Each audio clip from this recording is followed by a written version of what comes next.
Good evening, my friends. Let me begin tonight with something simple. Think of something you did yesterday. Not something dramatic, something ordinary. A conversation you had, a meal you ate, a drive you took.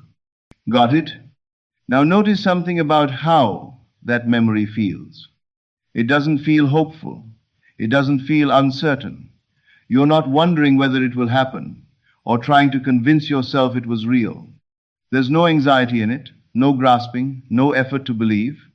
It just is. It happened, it's done, it's a fact of your experience, quiet, settled, requiring absolutely nothing from you to maintain its reality. That feeling, that specific, unassuming, completely undramatic feeling of something already done, that is what I am going to teach you to bring to your desire tonight. Not the excited feeling of something approaching, not the hopeful feeling of something possible, not even the confident feeling of something coming. The quiet, settled, ordinary feeling of something that already happened. And when you learn to bring that feeling to your desire genuinely, not performed, but actually felt, something extraordinary occurs. Time collapses. The gap between where you are and where you want to be folds in on itself, and reality rushes with surprising speed to match the memory you have created in consciousness. This is what we're learning tonight. Are you ready? Let me first show you the mistake that is costing you everything. Most people think about their desires as future events. They visualize themselves getting what they want someday. They imagine achieving their goal at some point. They dream about the life they will have when things finally work out. When I have the money, I'll feel secure. When I find the relationship, I'll feel complete. When I get the job, everything will change. I want you to look at that pattern very carefully, because every single time you construct your desire that way, as something coming, something approaching, something that will happen, you are doing something you don't realize you're doing. You are placing your desire in the future. And the future, my friends, never arrives. There is no future. There is only now, this eternal, unmoving, permanent, present moment. The only place where anything has ever happened. The only place where anything can ever happen. The future is a concept, not a location. You cannot live there. You cannot receive anything there. You can only ever experience anything here, in the now. And as long as your desire lives in the future, as long as you keep projecting it forward, chasing it, imagining it, as perpetually about to arrive, it remains precisely where you've put it. Out of reach, always approaching, never here. But here is something subtler and more damaging than even the timing problem. When you say, I will be wealthy, what are you actually declaring about right now? I am not wealthy now. When you say, I will find love, what are you confirming about the present moment? I am alone now. When you say, I will succeed, what assumption is embedded in every syllable? I have not succeeded now. And consciousness, which creates only from the present state, only from what you are being right now in this moment, receives that message with perfect, obedient clarity. Not wealthy now, more not wealthy. Waiting now, more waiting. Not yet, more not yet. This is why people can visualize for years, affirm daily, do everything they've been taught, and still find their desire perpetually one step ahead, perpetually not quite arrived. They have been creating from the wrong direction. They have been looking forward toward their desire. And tonight, I'm going to teach you to look backward from it.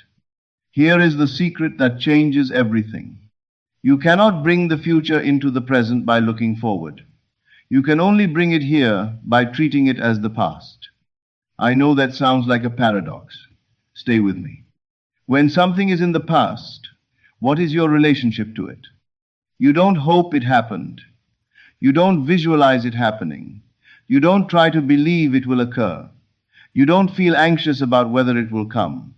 You simply know it did. It is a fact of your experience.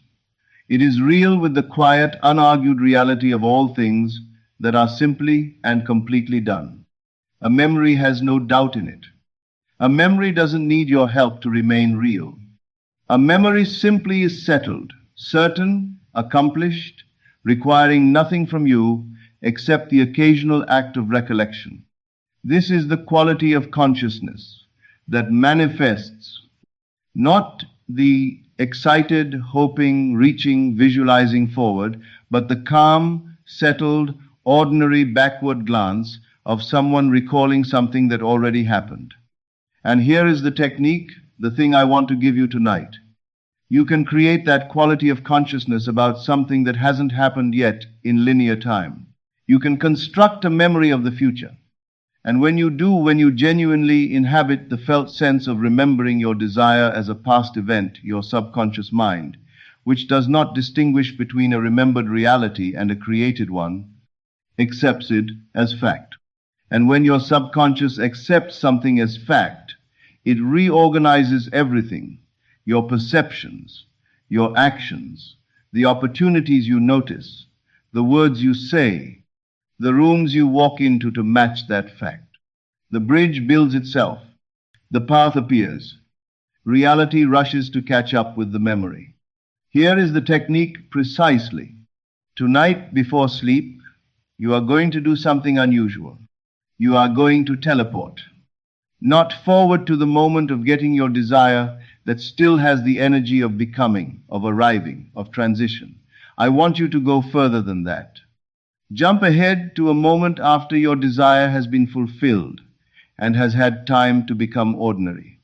If you want money, don't imagine receiving it. Teleport 3 months after you became financially free. The money has been there long enough that it no longer feels exciting. It feels normal. It's just how your life is now. If you want a relationship, don't imagine meeting someone. Jump to 6 months into the relationship. The newness has settled. This person is simply part of your life. You can't quite remember what it felt like before them. If you want a healing, don't visualize recovery beginning. Teleport to a year after your health returned. Your body feels simply like your body again, capable, present, unremarkable in the best possible way. After, not during, after. Because after has the energy of being. During still has the energy of becoming. You want the feeling of already settled into, already normal, already just. This is my life. Now from that future position, you are going to look backward. You are going to remember. You are going to recall how it all came to be. Not project forward to how it might happen. Remember back to how it did. Let me make this specific. You want a beautiful home. You've been trying to manifest it. You've been visualizing receiving it, imagining the moment of getting the keys, picturing yourself walking in for the first time. Tonight, instead, close your eyes and teleport. You are now sitting in that home, 6 months in. The boxes are long unpacked. You know where everything is. This is simply where you live. And from that position, from that settled, ordinary, this is just my life position, you begin to remember. I remember the day we got the keys. I was so relieved. Everything had been so uncertain for so long, and then suddenly it was just done. I remember calling my mother from the driveway, barely able to get the words out. I remember the first morning I woke up here, that particular quality of light through the bedroom window, and thinking, this is real. This is actually mine. Do you feel the difference? You are not hoping. You are not visualizing. You are not trying to believe. You are remembering. And remembering carries a quality of consciousness that forward projection simply cannot access the settled, unargued, quietly certain quality of course. It happened. It's done. Now let me explain why this works at a deeper level. Because understanding the mechanism will make your practice more powerful. Your subconscious mind does not have a calendar. It does not experience linear time the way your conscious mind does. It does not distinguish between this is a memory of something that occurred in 2019 and this is a memory I constructed in my imagination tonight. To the subconscious, a memory is a memory, and memories are facts. When you consistently, repeatedly, with genuine felt emotion, remember your desire as a past event, your subconscious receives a signal of absolute clarity: this happened. This is real. This is a fact of experience. And from that signal, it begins quietly, without your conscious management, through processes you could not plan if you tried to reorganize your entire reality to match. The right thought occurs to you at the right moment. The right conversation happens with the right person. You notice an opportunity that was always there, but was outside the range of your previous self-concept. The bridge of incidents forms, not because you figured out how, not because you forced it, but because your subconscious, operating from the assumption that it is already accomplished, naturally guides you toward the physical conditions that match the inner reality. And here is the crucial point about how, when you remember something that already happened, you don't ask how it happened. You know it did. The how is irrelevant, historical, already sorted. This is the ultimate form of detachment from the mechanism of manifestation, not because you have practiced non-attachment as a discipline, but because from the position of someone remembering the past, the question of how doesn't arise. It happened. Obviously it happened somehow. The details are just details. And when you release the how, when you stop trying to figure out the path, to see the bridge before you walk it, to understand the mechanism before you trust the law, the universe, unobstructed, has infinite ways to bring your desire to you. Ways you could not have planned. Ways more elegant and more precise than anything your conscious mind could have designed. Let me tell you about a woman who had been trying to manifest a specific sum of money for months. She had done everything, visualized it arriving, affirmed it daily, written it in her journal, done her practice faithfully, with genuine commitment. Nothing had moved. The problem, when she described her practice to me, was immediately clear. Every night she was imagining the money coming, feeling the relief of its arrival, seeing the moment of receiving. She was, in other words, perpetually living in the instant before it happened, perpetually in the about, to which kept her permanently in the state of not yet. I gave her one instruction: stop imagining receiving it.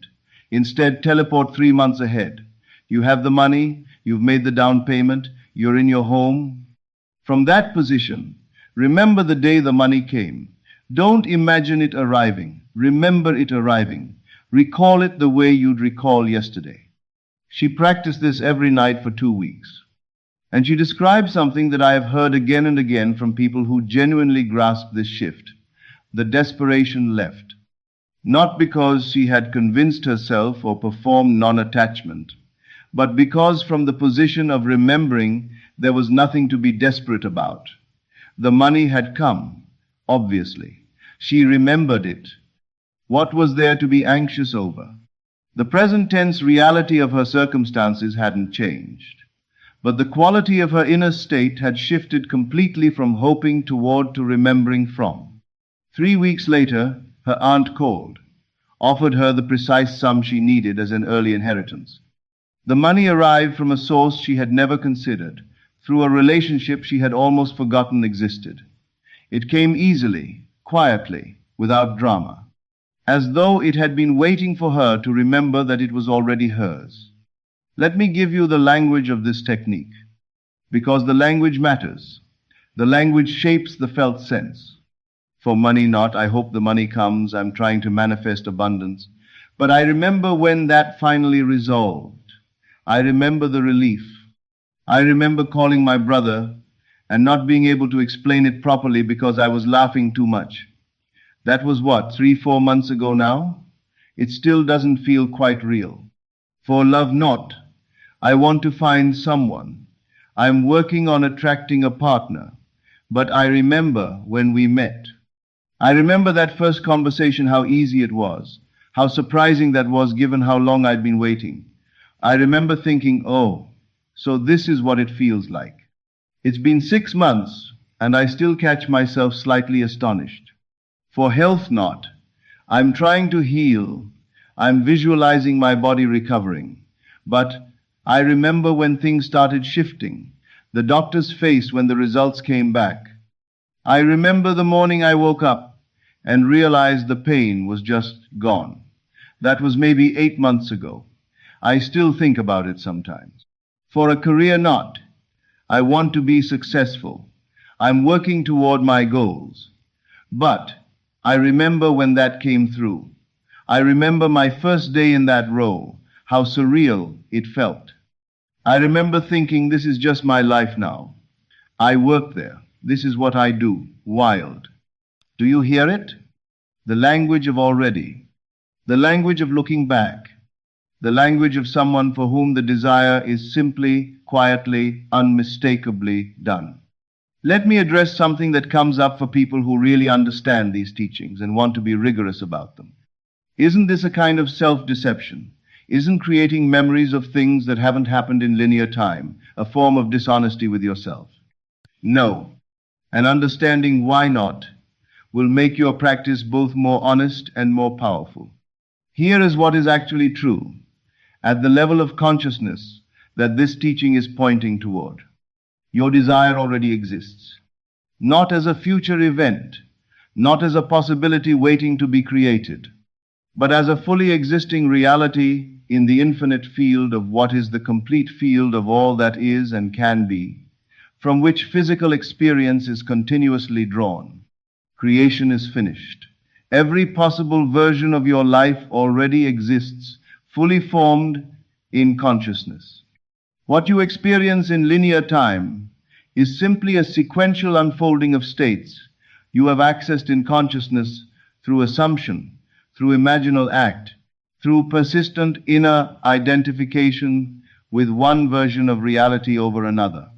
When you create a memory of your fulfilled desire, you are not making something up. You are recognizing what is already true in the dimension where all creation originates. The memory you construct is not a fabrication. It is an act of recognition, a reaching across the apparent gap of linear time to touch what already exists and bring it into conscious relationship with the present moment. This is why it works. Not because you have tricked your subconscious, but because you have aligned with what is genuinely, actually, already real, simply not yet visible at the level of physical manifestation. The physical world is always the last to know. It is always the echo, not the voice. And when you speak the voice with the quiet authority of memory rather than the uncertain petition of hope, the echo must follow. Here is your daily practice. It is simple. 3 moments, each brief. Morning. Before you get out of bed, 2 minutes. Teleport to your desired future. You are already there. It has been months. From that settled, ordinary place, glance back. Remember how it came.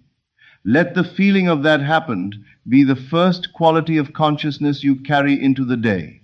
Throughout the day, every time your desire enters your mind, catch the direction of your thinking. Are you looking forward toward it, projecting it into the future, hoping for it, wondering when? If so, shift the direction. Look backward from it. Oh yes, that's done. I remember that, even for a moment, even briefly. Redirect the mental gaze from forward to backward, from hoping to remembering. Evening, before sleep, the full practice. Close your eyes. Teleport to your desired future well past the moment of arrival into the ordinary after. Live in that moment. Feel the normalcy of it, the settled quality of it.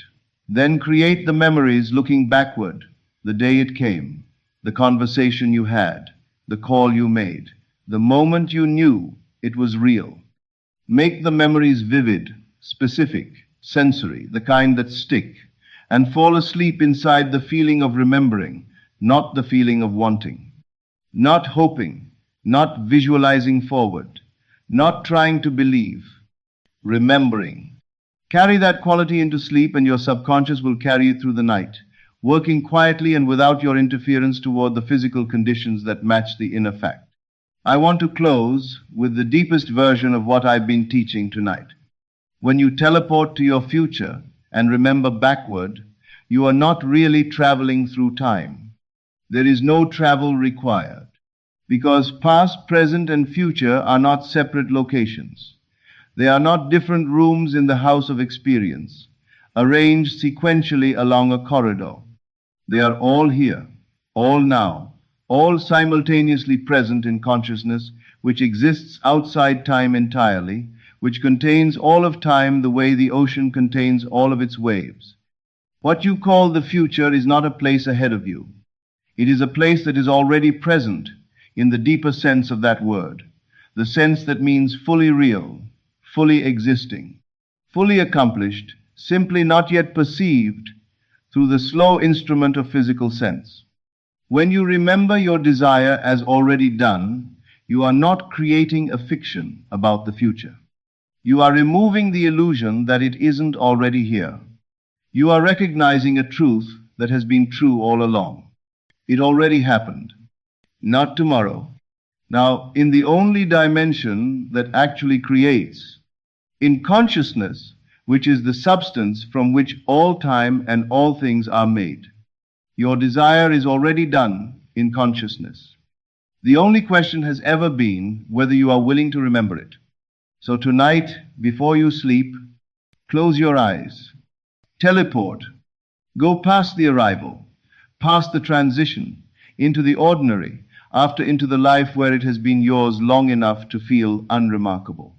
And from that quiet, settled, already place, look back, remember how it came, how it felt, what you said, who you called, what you thought, the morning after, when you woke up and it was still true. Create the memory.